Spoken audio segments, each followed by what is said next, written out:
Hello class 7। I hope you all are doing well and आपने revision अब तक start कर दिया होगा। आपको रिवीजन की एक वीडियो मैं ऑलरेडी भेज चुकी हूँ। ठीक है, chapter number 4 is there for your final term. So we are doing respiration and photosynthesis chapter. इसमें हमने लास्ट टाइम फोटोसिंथेसिस डिस्कस किया था। How does photosynthesis occur, what are the end products of photosynthesis, and how the food is utilized and transported throughout the plant, right? Next, today we'll discuss about the significance of photosynthesis and a few more topics we'll take today. Now, significance of photosynthesis. Why photosynthesis is necessary for plants? Why it is necessary in plants? और plants को क्या फ़ायदा होता है photosynthesis का? सबसे पहली चीज़, plants को क्या फ़ायदा होता है और फोटोसिंथेसिस का बाकी प्लांट्स अगर फोटोसिंथेसाइज करते हैं तो उसका बाकी लाइफ पर भी क्या असर पड़ता है अदर ऑर्गेनिजम्स पर। The first thing is food for all, because plants prepare food by their own by the process of photosynthesis. ठीक है, और हम डिपेंड करते हैं प्लांट्स पर या बाकी एनिमल्स डिपेंड करते हैं प्लांट्स पर। तो photosynthesis provides food for all, right. Second is oxygen for respiration. जितने भी ऑर्गेनिजम्स हैं उनको ऑक्सीजन कहाँ से मिलती है? प्लांट से। प्लांट्स कार्बन डाइऑक्साइड इनटेक करते हैं, they in turn give out oxygen, and all the free oxygen in the atmospheric air is the result of photosynthesis only. ठीक है, विदाउट ऑक्सीजन तो we would not be able to survive, है ना। Oxygen के बिना हम लोग कैसे सर्वाइव कर पाएंगे? Even the plants they also need some of the portion of oxygen अपने खुद के रेस्पिरेशन के लिए। जब प्लांट्स फोटोसिंथेसाइज नहीं कर रहे होते हैं, रात के टाइम पे जब सनलाइट नहीं होती है, उस टाइम प्लांट्स भी रेस्पायर करते हैं और उस ऑक्सीजन की ज़रूरत प्लांट्स को भी पड़ती है। Alright, so this oxygen is also required by the plants to for their respiration. Now what is respiration? See, जब हम सांस अंदर लेते हैं और सांस बाहर छोड़ते हैं, taking in oxygen and giving out carbon dioxide, simply breathing in and breathing out. ठीक है, ब्रीदिंग और रेस्पिरेशन ये दोनों डिफरेंट टर्म्स हैं, दोनों टोटली डिफरेंट केमिकल प्रोसेस हैं। ठीक है, breathing is a physical process, you can say आप सांस अंदर लेते हैं और सांस बाहर छोड़ते हैं, सिंपल। बट जो रेस्पिरेशन है ये थोड़ा सा कॉम्प्लेक्स होता है, थोड़ा सा केमिकल प्रोसेस होता है। दोनों को हम आपस में मिक्स कंफ्यूज नहीं कर सकते, दोनों टर्म्स को, तो टोटली डिफरेंट होते हैं। हम ब्रीदिंग और रेस्पिरेशन में कंफ्यूज हो जाते हैं कई बार।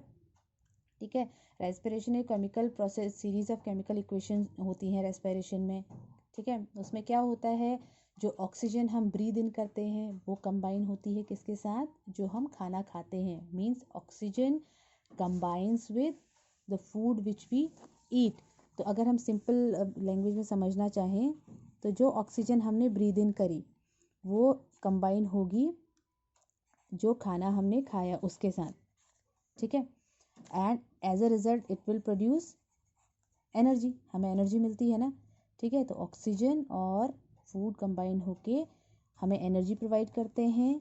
हम carbon dioxide, sorry this O should be capital, carbon dioxide हम एक्सहेल करते हैं, एनर्जी प्रोड्यूस होती है and water vapours.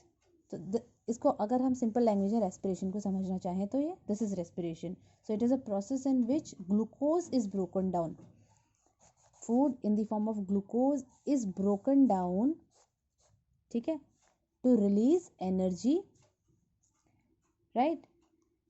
Some of the energy liberated during this process is in the form of heat, but a large part is converted into chemical energy which is called the ATP, adenosine triphosphate।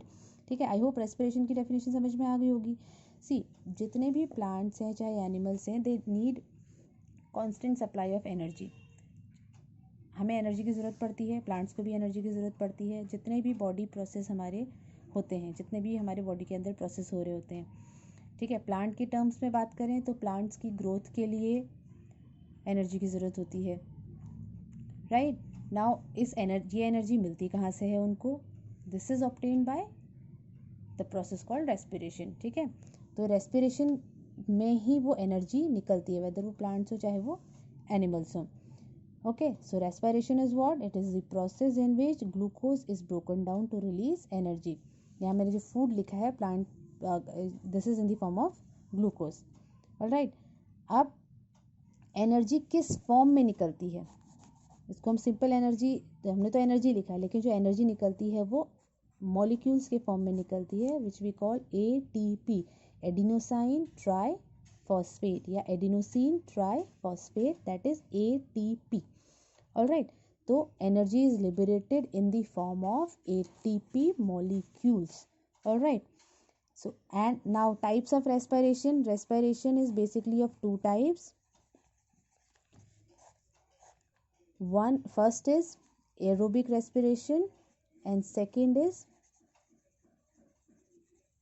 anaerobic respiration. Aerobic means in the presence of oxygen, anaerobic means in the absence of oxygen or which does not utilizes oxygen.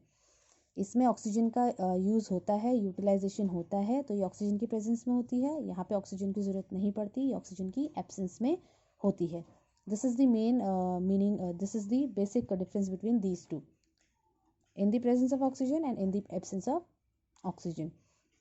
Now when we talk about aerobic respiration, all the cells throughout life they perform aerobic respiration, ठीक है, by utilizing oxygen to break down the food and get energy. जितने भी cells होते हैं वो through out the life काम करते रहते हैं. ऑक्सीजन हमारी, अगर हम अपनी बॉडी की बात करें तो हमारी बॉडी के हर एक सेल को ऑक्सीजन की ज़रूरत पड़ती है. हर एक बॉडी सेल में ऑक्सीजन फूड के साथ कंबाइन होके एनर्जी बनाता है, ठीक है. In aerobic respiration glucose completely oxidise होगा और कार्बन डाइऑक्साइड, वाटर और एनर्जी लिबरेट होगी, ठीक है. This is I am talking about aerobic respiration because oxygen की प्रेजेंस में हो रही, तो ये एरोबिक रेस्पिरेशन है. फूड ऑक्सीजन की प्रेजेंस में फुल्ली ऑक्सीडाइज होगा. एज अ रिजल्ट, अब यहाँ फूड की जगह हम लिख देते हैं ग्लूकोज, ठीक है. As a result carbon dioxide, water and energy are produced. Aerobic respiration में जो इक्वेशन होगी वो यही होगी. ग्लूकोज ऑक्सीजन के साथ कंबाइन होके एंजाइम्स के प्रेजेंस में कार्बन डाइऑक्साइड, वाटर और एनर्जी लिबरेट करता है. एनर्जी किस फॉर्म में निकलती है? ATP मॉलिक्यूल्स के फॉर्म में. और एरोबिक रेस्पिरेशन में ये सेम इक्वेशन आपकी एरोबिक रेस्पिरेशन की होगी, ठीक है. और एरोबिक रेस्पिरेशन में जो एनर्जी निकलती है वो ज़्यादा निकलती है, that is 38 molecules of ATP. Alright, now next we talk about anaerobic respiration. Anaerobic respiration means in the absence of oxygen. यहाँ पे एनर्जी निकल रही है 38 ATP, ठीक है. ये ऑक्सीजन की प्रेजेंस में हो रहा है, ये ऑक्सीजन की एब्सेंस में होता है, ठीक है. It's given in your book also. Anaerobic respiration occurs in the absence of oxygen. It is usually seen in intestinal parasites, yeast and most bacteria, ठीक है. कुछ पैरासाइट्स में, कुछ यीस्ट में और कुछ बैक्टीरियाज में एनारोबिक रेस्पिरेशन देखा जाता है. And in this type of respiration glucose is partially broken down, fully break down नहीं होता है ग्लूकोज का, ठीक है. And ethanol, carbon dioxide and energy are produced, और इसमें एनर्जी कम निकलती है, दैट इज 2 ATP. एनारोबिक एक तो ऑक्सीजन की एब्सेंस में होता है और इसमें 2 मॉलिक्यूल्स ऑफ ATP रिलीज होते हैं. तो इन दोनों का डिफरेंस आपको यही समझ में आ गया होगा. फर्स्ट डिफरेंस है ऑक्सीजन की प्रेजेंस में होता है. दिस हैपन्स, अगर यहाँ ऐसे बात करते हैं, it occurs in the presence of oxygen, it occurs in the absence of oxygen, और it does not utilise oxygen, ठीक है.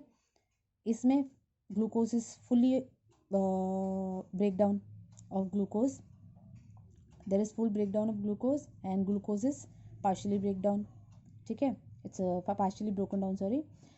Then third is ATP molecules or energy is liberated around 38 ATP molecules energy इसमें निकलती है ना, तो we can say that more energy is released, that is 38 ATP molecules, and in this less energy is released, that is the 2 ATP molecules. So this is the basic difference between these two.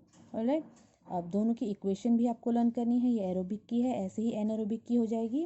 Glucose is broken down in the presence of enzymes, these are the chemicals. Ethanol, carbon dioxide और energy इसमें liberate होती है और इसमें energy कम liberate हो रही है। ठीक है, ये डिफरेंस दोनों का आपको पढ़ना है, लर्न करना है। नेक्स्ट हम अगली क्लास में पढ़ेंगे respiration in plants, what is the difference between photosynthesis and respiration. ठीक है, तब तक आप आज क्या करेंगे, मैं क्वेश्चंस आपके यहीं लिख देती हूँ। Okay, question number 1 is difference, learn the difference between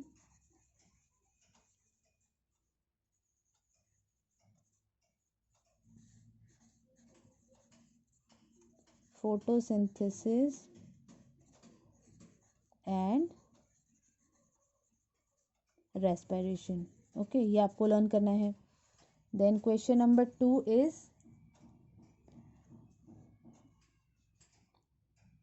learn the equations, I'm so sorry, not photosynthesis and respiration, this is aerobic and anaerobic respiration, I wrote it by mistake। learn the difference between aerobic and anaerobic respiration। ठीक है, वो ये वाला आपको करना है। Alright, second question will be you have to learn the equations of aerobic and anaerobic respiration। वो difference उसी में आ जाएगा आपके डिफरेंस वाले क्वेश्चन में ही। Okay, so thank you for today.